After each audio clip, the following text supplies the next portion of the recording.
Good day and welcome. You're watching St. Martin News Desk, where we bring you the latest and most important stories around the island and beyond. With your anchor crew, Alston Lawrence, Glenda York, Tiziana Hart, and Mizzy with the Sunshine Report. This broadcast is brought to you by TV15 and proudly produced by Great Bay Media Studios in Phillipsburg, St. Martin. And now, let's jump straight into today's top headlines.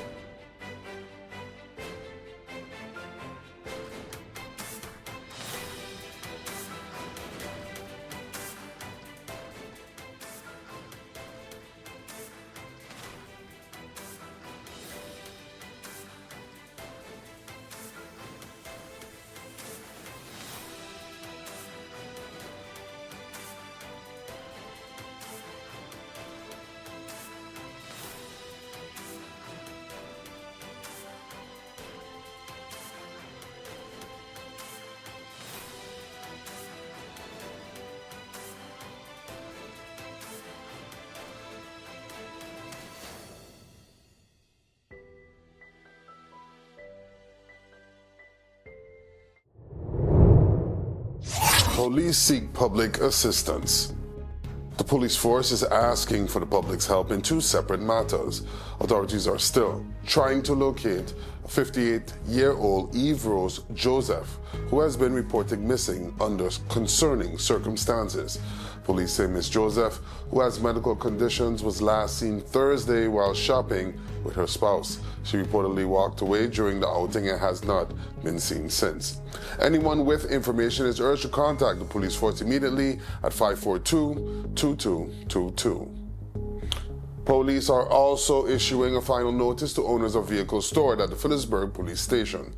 As part of cleanup and hurricane preparedness campaign, unclaimed scooters, motorcycles, cars, trucks, and other vehicles may soon be permanently removed and disposed of. Owners are asked to visit the station with the necessary documents. For vehicles connected to investigations, owners should contact the Detectives Department at 542-2222, extensions 114 or 221. Teachers receive literacy training. The Division of Public Education and the St. Martin National Commission for UNESCO have launched a new literacy and numeracy training program to strengthen early childhood education in public schools. The initiative is designed for kindergarten teachers in Cycle 1, Groups 1 and 2, and focuses on helping young learners build strong foundations in reading, writing, and mathematics. Training began on May 20th at the University of St. Martin and will continue through June, then resume from August to September. 6 sessions are scheduled, with the final session set for September 2nd. Teachers taking part in the program are expected to strengthen their instructional approaches, deepen their understanding of early learning needs, and gain access to updated teaching materials and resources. UNESCO Secretary General Marcelia Henry thanked the partners and educators supporting the initiative, with special recognition given to Miranda Morris-Carty and trainers Marva Sam Arundel and Juliana Hodge Shipley. Officials say the program reflects an investment in teacher development and aims to improve literacy and numeracy outcomes for young learners across St. Martin. Windward Islands Bank launches green energy loans. The Windward Islands Bank is launching new green energy loans to help residents and businesses invest in solar and renewable energy systems. The launch comes as WIB marks World Environment Day on June 5th under the theme Climate Action Starts With Us. The loan product will be available to both personal and business customers and is designed to support the purchase and installation of qualifying green energy equipment. This includes solar panels, inverter systems, and related infrastructure. Windward Islands Bank says the initiative responds to rising energy costs, which continue to place pressure on households and businesses across St. Martin. The bank says the loans are structured with accessible repayment terms to help customers make energy upgrades in a financial manageable way. Country head Daisy Tyrell Carolus says the product gives customers a practical path to invest in solutions that may reduce energy costs over time, while supporting more sustainable choices. The launch also connects with WIB's Keep It Clean, Keep It Green school initiative and the bank's wider commitment to a greener island. Hello, my people. My name is Glenda York of Sit, Sip and Chat and Moms in Paradise podcast. You can find us on TV 15 St. Martin, TVC St. Kitts, and on YouTube. Reporting from Great Bay Media Studios in St. Martin, your NEWSDESK featured story is coming up. But first, here is Mizzy with the Sunshine Report.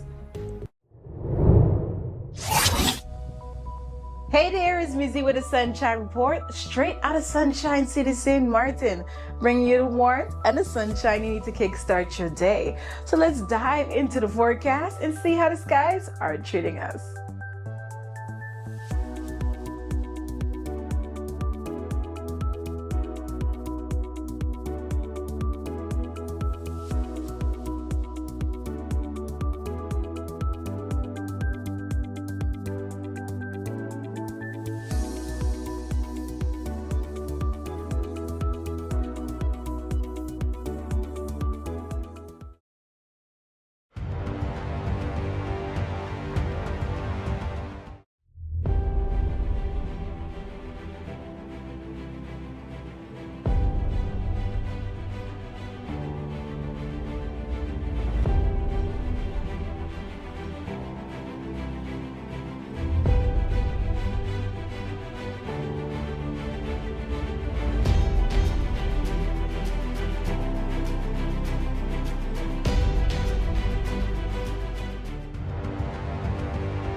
You could talk to your family, talk to your friends. Affordability and convenience. Community connection, that makes sense. Reliability with experience. Hey, for every life, every adventure. Number one provider, they got ya. We tell them your data is always on. You can opt out whenever you want. Tell them we always on. For every moment when you want more. Tell them we always on. Stay connected when you want to roll. Control my data, yeah, yeah, yeah. Always connected every time, everywhere. Money low, but I never fair. I know, tell them it's there. Connectivity, that's what I like. Flexibility, that's what I like. Reliability, that's what I like. Tell them, sign me up for life. Tell them we always on. For every moment when you want more. Come tell them we always on. Stay connected when you want to go. Come tell them we always on. For every moment when you want more. Tell them we always on. Stay connected when you want to road.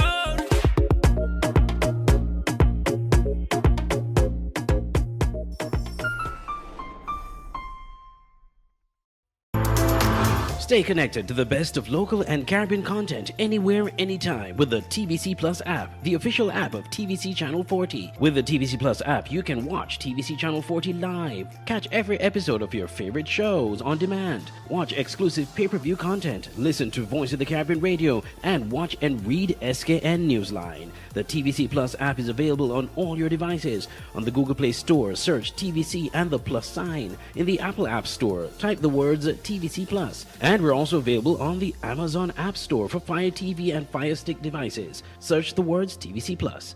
Download today and take TVC Channel 40 wherever you go. All right, don't miss NEWSDESK. Weekdays at 11 a.m. and 5 p.m. on TVC.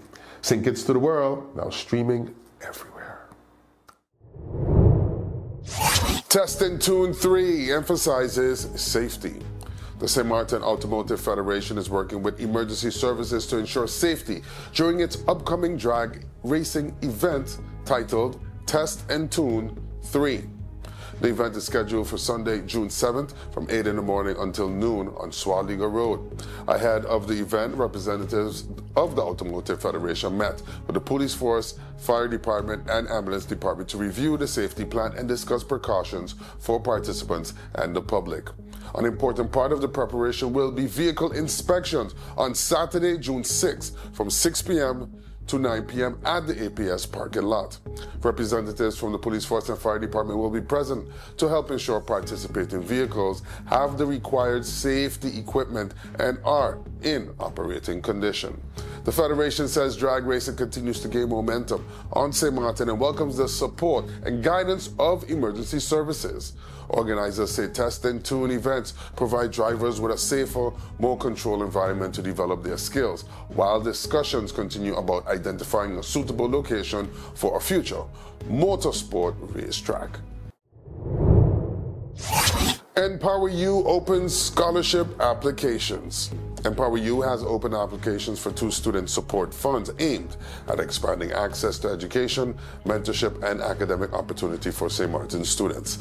The United States-based nonprofit was founded by St. Martin Harsha Parchani and focuses on investing in Caribbean students, communities, and emerging leaders. The EmpowerU Scholars Fund is now accepting applications from secondary and post-secondary students. The need-based fund is open to Caribbean students in any field of study at any accredited institution anywhere in the world. Applications close on July 1st. EmpowerU is also launching the Rising Tide Scholars Fund, which will provide fully funded CXC math tutoring for 25 secondary students in St. Martin. That program is open to eligible students from St. Martin Academy, Charlotte Brookson Academy, St. Dominic High School, and Mac High School. Applications close on July 31st, with tutoring expected to begin on September 5th. The Rising Tide program is being delivered in partnership with Civil Society Foundation.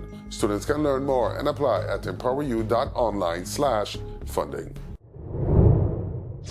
Unity Flag Guides launch this Saturday. 2 new children's publications from House of Nehisi Publishers will launch this Saturday, June 6, during the St. Martin Book Fair at the University of St. Martin. The books are titled St. Martin Unity Flag Activity Guide for Kindergarten to Grade 2 and St. Martin Unity Flag Activity Guide for Grades 3 to 6. They were edited by Aishira Cecilia and Shanice Theodule. The guides provide child-friendly information about the St. Martin Unity Flag, along with coloring activities, word and counting games, and exercises that help children identify cultural and nature symbols from both sides of the island. House of Nehisi Publishers say the guides will be available as free digital downloads. Audience members at the launch will be able to scan a QR code and download the publications directly to their phones or devices. Before the evening launch, Cecilia and Theodore will also join the children's room activities from 9 in the morning to noon, giving young readers a preview of the guides. Admission to all St. Martin Book Fair activities is free. Hey there, I'm Venicia Herbert, and welcome to the Community Billboard. This is your space where the people, places, and heartbeat of the St. Martin community get to speak for themselves. Whether it's an event worth showing up for, a business worth knowing about, or a cause worth caring about, you'll hear it right here. So, settle in, because what's coming up next just might be exactly what you've been looking for. Welcome to the NEWSDESK Community Billboard.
To be part of our mailing list, send an email to newsdesksxm@gmail.com.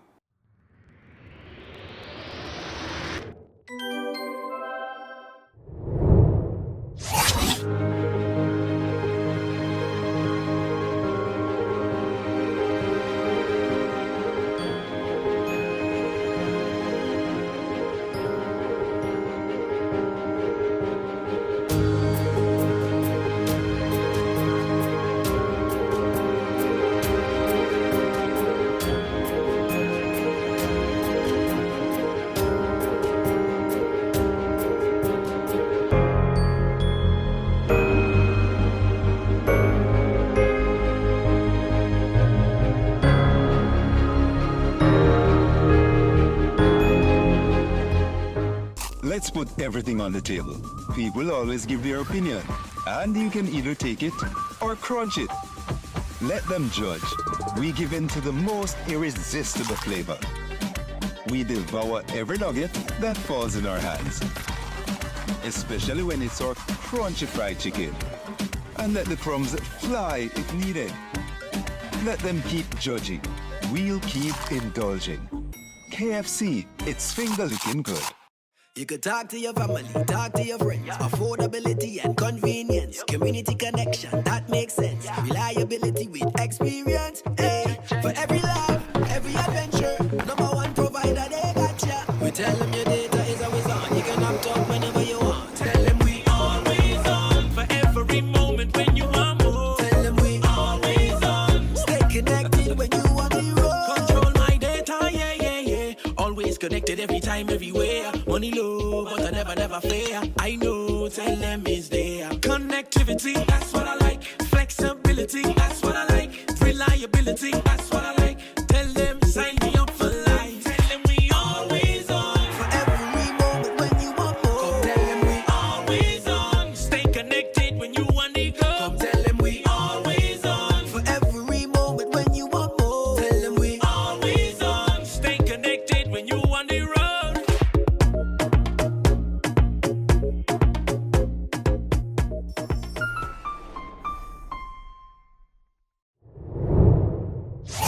Before we wrap up, we take a moment each day to check in with our neighbors across the region. There's always a story worth paying attention to. Here's today's regional headline. In our regional story, Bervoets examines conservation colonialism. St. Martin environmentalist Tadzio Bervoets has presented research on colonial legacies in Caribbean environmental governance at the recent Caribbean Studies Association conference. His presentation, titled Conservation Colonialism and the Persistence of Fortress Management in the Dutch and French Caribbean, examined how some environmental systems in the region remain shaped by decision-making structures outside the Caribbean. Bervoets argued that these systems can limit local participation, reduce opportunities for Caribbean leadership, and weaken the role of community knowledge in conservation planning. He also discussed the idea of fortress conservation, where environmental protection is driven mainly by exclusion, enforcement, and outside priorities rather than collaboration with local communities. While acknowledging the important work of conservation organizations, Bervoets called for greater investment in Caribbean leadership, stronger institutional autonomy, and more community-based approaches to environmental management. The session formed part of a wider panel on how the legacy of EmpowerU continues to influence Caribbean governance, justice, development, and resilience.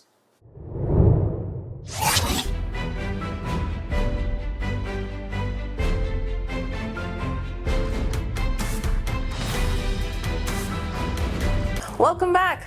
Each day we take a moment to go beyond the headlines and look deeper into the issues, people, and conversations shaping life here on St. Martin. Welcome to today's NEWSDESK feature. Every hurricane season reminds St. Martin of one uncomfortable truth. Recovery is expensive, and waiting until after disaster strikes is often too late.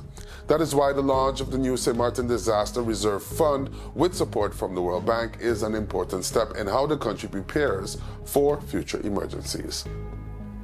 The fund is designed to create a financial safety net before disaster hits, so government can respond faster, protect vulnerable households, and begin recovery without depending only on emergency outside assistance. The memory of Hurricane Irma is still central to this conversation. In 2017, Irma caused an estimated $2.7 billion in damages, destroying about 90% of the island's infrastructure, and left St. Martin facing a long and difficult recovery. That experience showed how dangerous it is for a small island economy to face a major disaster without prearranged financial support. The Disaster Reserve Fund is meant to change that. Instead of scrambling for financing after the storm, St. Martin would have access to dedicated liquidity for immediate response. That could mean quicker support for critical services, faster assistance for vulnerable families, and a more organized recovery process. Finance Minister Marinka Gums described the launch as a milestone built through partnership and planning. Says resilience is not created in the middle of a crisis, but through the decisions made long before one arrives. The World Bank also framed the fund as part of St. Martin's own resilience journey, saying Hurricane Irma left behind a critical question: what can be done differently before the next disaster? One of the most interesting parts of the fund is how it will be capitalized. Repayments from a construction loan connected to the Princess Juliana International Airport advanced by government will flow into the Disaster Reserve Fund. In simple terms, money connected to past recovery will now help finance future resilience. That is significant. It turns a painful chapter into a preparedness tool. The fund also connects to the broader SPARE project, which focuses on strengthening government systems, budget preparation, accountability, and resilience planning. So this is not just about putting money aside. It's about changing how government manages risk. The next challenge will be implementation. A fund is only as strong as the rules that govern it. St. Martin will need clear triggers, strong oversight, transparent reporting, and discipline to ensure the money is protected for real disaster response. Because the question is not whether another storm will come, the question is whether St. Martin will be ready when it does. And with this Disaster Reserve Fund, the country is taking a step toward no longer starting from zero. That's all the time we have for today's edition of St. Martin News Desk. Thank you so much for joining us. Remember, new episodes premiere every weekday at 8 a.m. on TV15 and across all our social media platforms. From all of us here at News Desk, we wish you a fantastic week ahead. Until next time, stay friendly, St. Martin.